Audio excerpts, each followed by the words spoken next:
Hello বন্ধুরা, সবাইকে আসসালামু আলাইকুম। আজকে আমি একটা সাইট ভিজিট আসছি। যে সাইট ভিজিটের উদ্দেশ্য হলো এখানে টাইলসের কাজ হবে এই সাইটে। এই জন্য আমি সাইট ভিজিট আসছি। আমরা এখন দেখব যে এই বিল্ডিংয়ে টাইলসের কাজ করার জন্য কী কাজ আমরা চেক করব। টাইলস শুরু করা পূর্বে কী কী জিনিস দেখবো সেটা আমি আপনাদের সুন্দর করে বর্ণনা করব।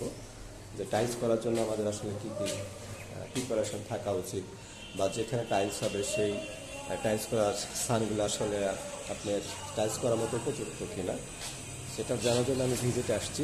এখানে আমাদের কী কী কাজ থাকে আমি সেটা সুন্দর করে বর্ণনা করবো। আপনারা যদি আমার ভিডিওটা শুরু থেকে শেষ পর্যন্ত দেখে থাকেন তাহলে আপনাদের অবশ্যই অনেক উপকার হবে। আমরা টাইলস শুরু করার প্রথমত আসলে টাইলস শুরু করি হলো ওয়ালে, বাথরুমের ওয়াল বলেন, কিচেনের ওয়াল বলেন, তারপর আমরা ফ্লোরে যাই। আমরা এখন একটা বাথরুমে প্রবেশ করব। যে বাথরুমে প্রবেশ করার পর আমরা দেখব যে বাথরুমের ভিতরে যে কাজগুলো হওয়ার কথা সেটা আসলে হয়েছে কিনা। এটা আমরা কীভাবে জানবো যে বাথরুমে আমার কী কী কাজ হবে।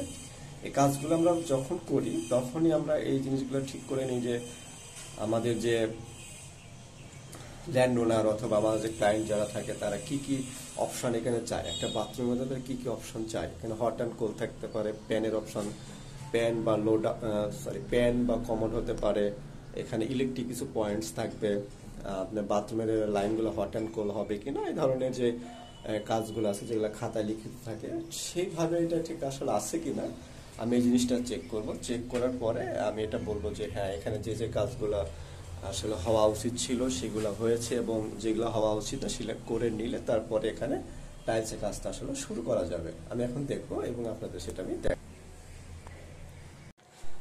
এখন আমরা একটা বাথরুমে প্রবেশ করেছি, যেখানে আমরা দেখবো যে আমাদের যে স্যানিটারি যে কাজগুলো হওয়ার কথা ছিল সেগুলো ঠিক আছে কিনা। এখানে আমরা দেখবো এই যে দেখা যাচ্ছে যে বাথরুমটা হলো hot and cold line, hot and cold line, এই জন্য দুটো এখানে কনসিল স্টপকক ইউজ করা হয়েছে, এবং এখানে যে শাওয়ার পয়েন্ট ঠিক আছে। এখানে আপনার উনি ওয়াল শাওয়ার নিয়েছে, সিলিং শাওয়ার নেয়। যদি সিলিং শাওয়ার থাকে তাহলে সিলিং আসলে শাওয়ারের একটা পয়েন্ট থাকতো। এখানে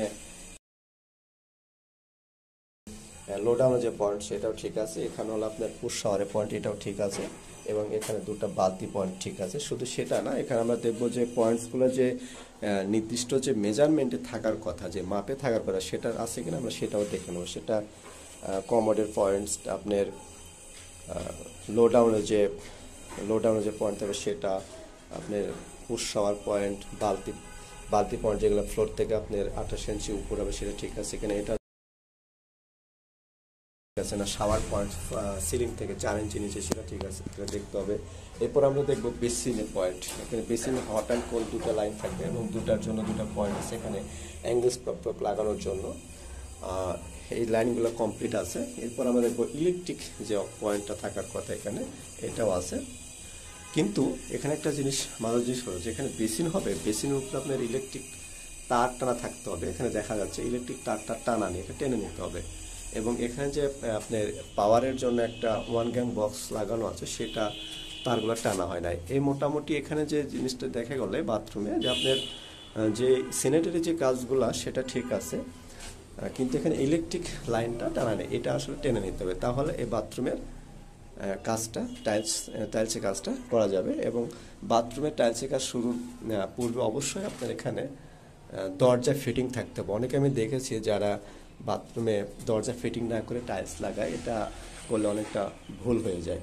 এই জন্য অবশ্যই দরজা টাইলস করার পূর্বে অবশ্যই বাথরুমের দরজা যেন ফিট করা থাকে, এবং সেটা দেখে নেবেন যে এটা আসলে ভালোভাবে মানে স্মুথলি লাগে কিনা বা খুলে কিনা।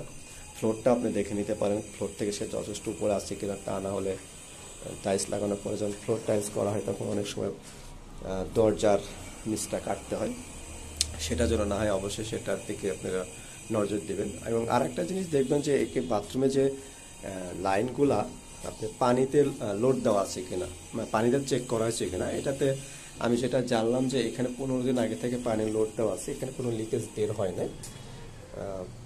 এখানে পানির ট্যাঙ্কি লাইনের সাথে এটা কানেক্ট করা আছে, কোনো লিকেজ হয় না।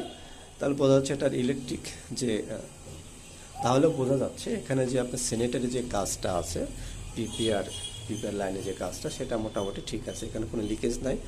যে যা যা পয়েন্ট থাকার কথা এখানে স্যানিটারি সেটা ঠিক আছে।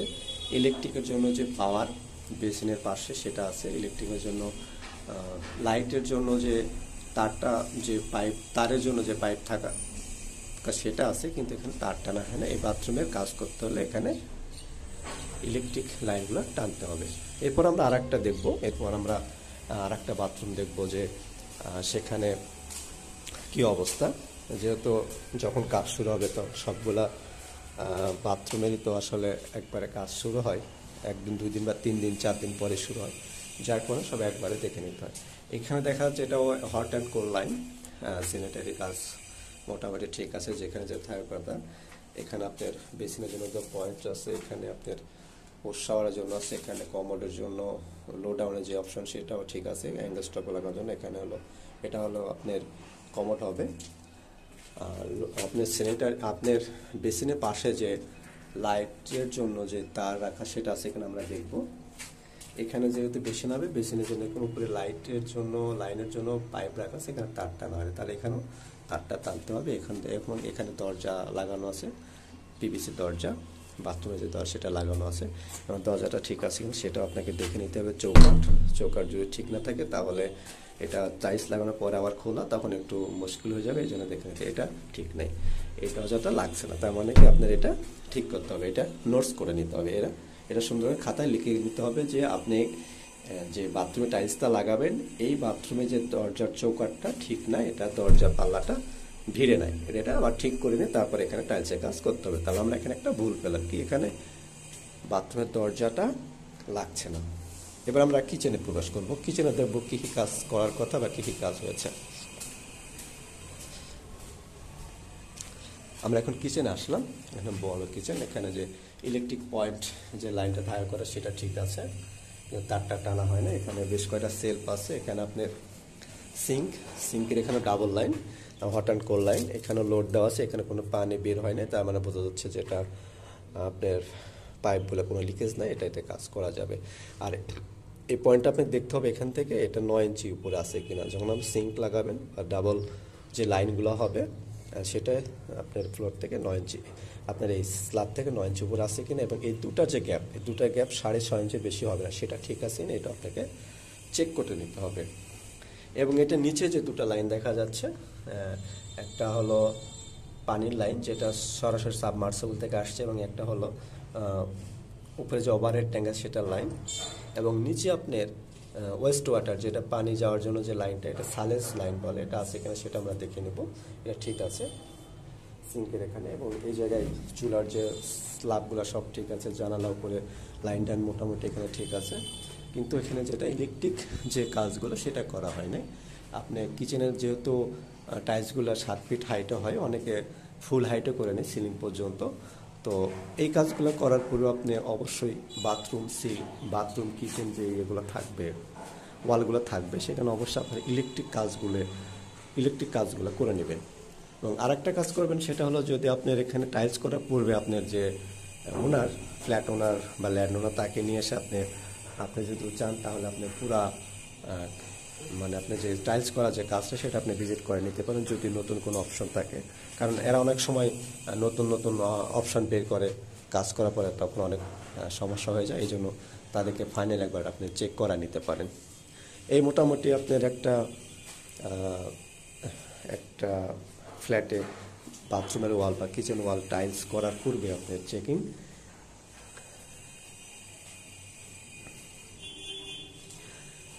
ফ্লোর টাইলসে কাজ করার পূর্বে বা টাইলসে কাজ শুরু করার পূর্বে অবশ্যই আপনি যদি পারেন তাহলে আপনি পুরা ফ্লোর, আপনার যে ফ্লোরে টাইলস করবেন এই পুরা ফ্লোর আপনি চিপিং করে নেবেন, তাহলে আপনার অনেকটা সুবিধা হবে। তা না হলে তারা কখন কীভাবে চুরি করবে কাজে আপনি বুঝতে পারবেন না। এই জন্য পুরো ফ্লোর আগে টাইলস শুরু করার পূর্বে এগুলো কিন্তু চিপিং করে নেবেন। এই মোটামুটি একটা ফ্ল্যাটের কাজ শুরু করার পূর্বেই যে চেকিং, সেটা এখানে যে ভুলগুলো পাওয়া যাবে সেগুলো সংশোধন করার পরে আপনি এখানে টাইলসের কাজ শুরু করতে পারবেন। আশা করি বুঝতে পারছেন। ধন্যবাদ সবাইকে, ভালো থাকবেন সবাই, আল্লাহ হাফেজ।